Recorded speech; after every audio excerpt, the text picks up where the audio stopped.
Hello mothers, welcome back to my channel. તો normal delivery પછી શરૂઆતના 40 દિવસ ખૂબ જ મહત્વના હોય છે, કેમ કે આ સમય દરમિયાન જો માતા યોગ્ય કાળજી લે તો તેની બોડી ખૂબ જ સારી રીતે રિકવર થાય છે, અને જો તે બિલકુલ ધ્યાન નથી રાખતા તો તેની ઘણી સમસ્યાઓ પણ થઈ શકે છે. તો આજના વિડીયોમાં આપણે વાત કરવાના છે કે નોર્મલ ડિલિવરી પછી માતાએ કેટલો આરામ કરવો જોઈએ, શું ખાવું જોઈએ, શું ન કરવું જોઈએ અને ક્યારે ડોક્ટરની સલાહ લેવી જોઈએ. નોર્મલ ડિલિવરી પછી માતાની બોડી ઠીક થવામાં કમસે કમ 6 અઠવાડિયા જેટલો સમય લાગે છે. આ સમયને ઘણી જગ્યાએ સૂતક પણ કહેવામાં આવે છે, કેમ કે આ સમય દરમિયાન માતાને ઘણું એવું બ્લીડિંગ થાય છે, તો ધીમે ધીમે તે ઓછું થવા લાગે છે અને તેની હોર્મોન્સ પણ બેલેન્સ થાય છે. તો ચલો વિડીયોની શરૂઆત કરીએ. હવે આપણે વાત કરીએ કે માતાએ કેટલો આરામ કરવો જોઈએ. ઘણી વખત જ્યારે મધર્સને નોર્મલ ડિલિવરી થાય છે તો મધર્સ ડિલિવરી પછી તરત કામ કરવા લાગી જાય છે, પરંતુ મધર્સ આ ભૂલ બિલકુલ નથી કરવાની. શરૂઆતના 10 થી 12 દિવસ સુધી તો મધર્સે પૂરતો આરામ લેવાનો છે, એટલે કે વધારે પડતું ચાલવાનું નથી, વધારે પડતી સીડી ચડવા ઉતરવાની પણ નથી અને વજન તો બિલકુલ નથી ઉચકવાનું. જ્યારે બાળક સૂઈ જાય છે ત્યારે મધર્સે પણ સૂવાની ટ્રાય કરવી જોઈએ,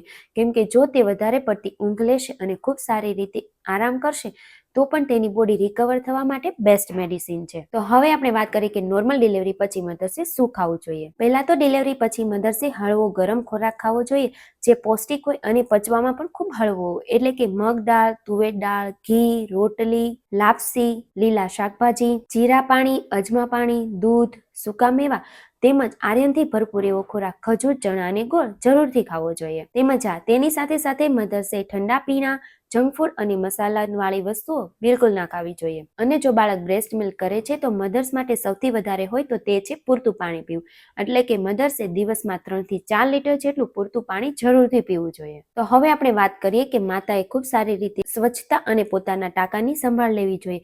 નોર્મલ ડિલિવરી પછી ઘણી મધર્સને ટાંકા આવે છે, એટલે કે તે જગ્યાએ મધર્સને ખૂબ સારી રીતે સાફ રાખવી ખૂબ જ જરૂરી છે. એ માટે શું કરવું? તો પહેલા તો તે જગ્યાને ગરમ પાણીથી સાફ કરવી અને ડોક્ટર જે દવા લખી આપે છે તે જરૂરથી લગાવી અને પેડ વારંવાર બદલતું રહેવું જોઈએ. તે જગ્યાને વધારે પડતી ભીની નથી રાખવાની અને ભીનું કપડું પણ લાંબા સમય સુધી ના રાખવું જોઈએ. તેની સાથે સાથે જો મધર્સને તે ટાંકાની જગ્યાએ દુખાવો વધે, સોજો આવી જાય તેમજ ખરાબ વાસ આવે તો તે સમયે ડોક્ટરને જરૂરથી બતાવવું જોઈએ. તો હવે ખાસ વાત છે, નોર્મલ ડિલિવરી પછી મધર્સ આ પ્રશ્ન જરૂરથી પૂછે છે કે શું બ્લીડિંગ થવું એક નોર્મલ વાત છે? પરંતુ હા, નોર્મલ ડિલિવરી પછી મધર્સને બ્લીડિંગ થાય એ એક નોર્મલ વાત છે, જે લગભગ 3 થી 4 અઠવાડિયા સુધી ચાલે છે. તેમ છતાં જો વધારે બ્લીડિંગ થાય, વધારે દુખાવો થાય, એટલે કે કલાકે પેડ બદલવું પડતું હોય તો તેવા સમય દરમિયાન ડોક્ટરની સલાહ જરૂરથી લેવી જોઈએ. માતાએ પોતાની સાથે સાથે જો બાળકને બ્રેસ્ટ ફીડિંગ કરાવે છે તો તેમાં પણ જરૂરી એવી કાળજી લેવી જોઈએ, એટલે કે બાળકને જ્યારે પણ બ્રેસ્ટ ફીડિંગ કરાવો છો તો તેની યોગ્ય પોઝિશનમાં કરાવવો જોઈએ. તેમજ બાળક સરખી રીતે ખાય છે કે નહીં તે પણ જોવું જોઈએ.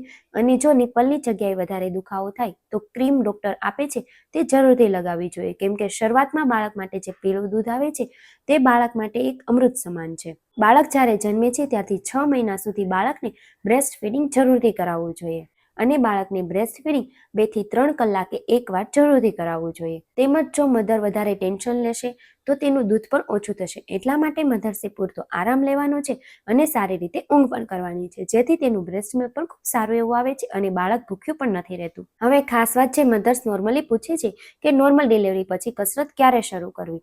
તો મધર શરૂઆતના 15 થી 20 દિવસ સુધી તો પૂરતો આરામ કરવાનો છે.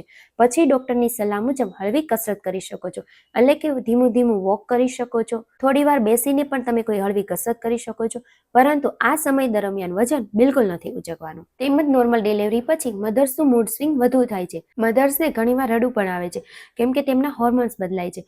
ઘણીવાર બાળક સાથે જોડાણ થવામાં પણ મધર્સને ઘણી વાર લાગી જાય છે, કેમ કે ઘણીવાર મધર્સને વધારે ટેન્શન થાય છે, તેનો સ્વભાવ પણ ચીડચીડિયો થઈ જાય છે. તો આવા સમય દરમિયાન તમારા ફેમિલીનો સપોર્ટ લો અને તમારા ડોક્ટરની હેલ્પ જરૂરથી લેવી. તો હવે ખાસ વાત છે કે નોર્મલ ડિલિવરી પછી જરૂર હોય તો ડોક્ટરને ક્યારે બતાવવું જોઈએ, એટલે કે જો મધર્સને તાવ આવી જાય તેમજ ઉલટી થાય, તેના ટાંકાના જગ્યાએ વધારે દુખાવો થાય, તેને વધારે પડતું બ્લીડિંગ થાય, તેમજ જો તેમાં ખરાબ વાસ આવે અને દર 1 થી 2 કલાકે પેડ બદલવું પડતું હોય, તેમજ તેને યુરિનમાં પણ દુખાવો થાય તો આવા સમય દરમિયાન ડોક્ટરને જરૂરથી બતાવવું જોઈએ.